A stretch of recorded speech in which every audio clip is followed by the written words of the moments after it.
urmează să intre în fața dumneavoastră și a rămâns, bineînțeles, prietenii noștri, ne-am felicitat să ne întâlnim și ansamblul Daina, înființat în cadrul Comunității Armene din Tulcea, care născut după câțiva ani de pauză, coordonat de doamna Maria Călina Oteanu.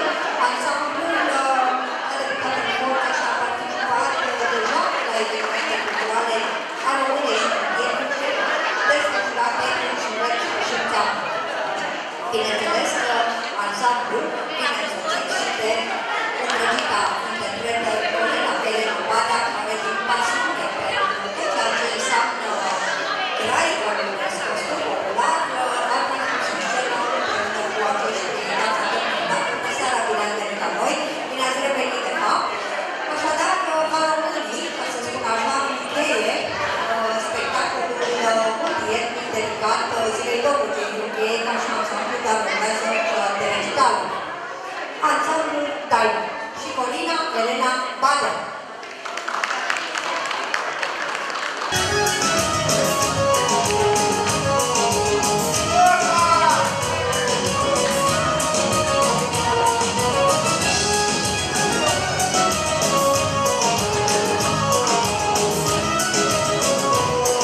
asta am reușit. Ia că am venit și eu în mijlocul dumneavoastră. Felicitări pentru acest recital minunat.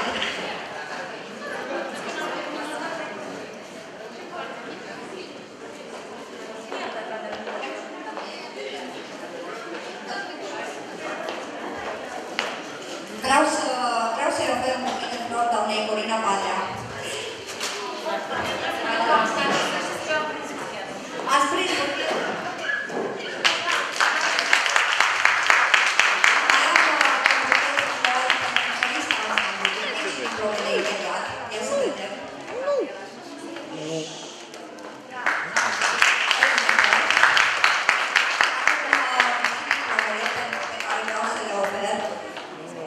Pentru Alexia Gabriela Șișcu. Aplauze!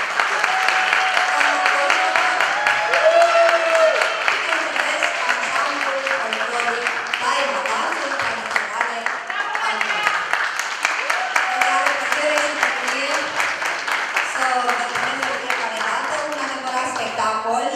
Cu momentul lor s-a încheiat programul multietnic dedicat Zilei Dobrogei, pentru că, așa cum spuneam la început, 146 de ani de la alipirea Dobrogei la patria mamă, iar acum dați-mi voie să vă citesc, pentru că sunt prea multe, etniile care trăiesc în Dobrogea, românii, și vreau să aud aplauze pentru fiecare etnie. A românii, bulgari, turci, tătari, romi, evrei, greci, armeni, ruși, nicoveni, ucraineni, găgăuși, dacă nu știați, există o comunitate de germani, italieni, albanezi, sârbi, unguri. Acestea sunt elemente etnii ale cărora trăiesc de peste sute de ani în Dobrogea. Dobrogea care este ca o mamă pentru aceste etnii, fiecare etnie cu povestea ei. În această seară ne-am putut bucura de o parte dintre costumele tradiționale ale acestor etnii. Mulțumim frumos a românilor pentru că au încheiat acest ritmul multietnic dedicat Zilei Dobrogei. Și, dragilor, să știți că spectacolul copiilor, nu plecați, pentru că mai avem recitaluri. Doriți să ne spuneți câteva cuvinte, vă rugăm. Două cuvinte. Pentru Gabriela Șișcu, care am crescut-o în Zichița Nevene. 6 ani. Deci este din Canaloi, de la 6 ani, este din ansamblul nostru. Mulțumim mult!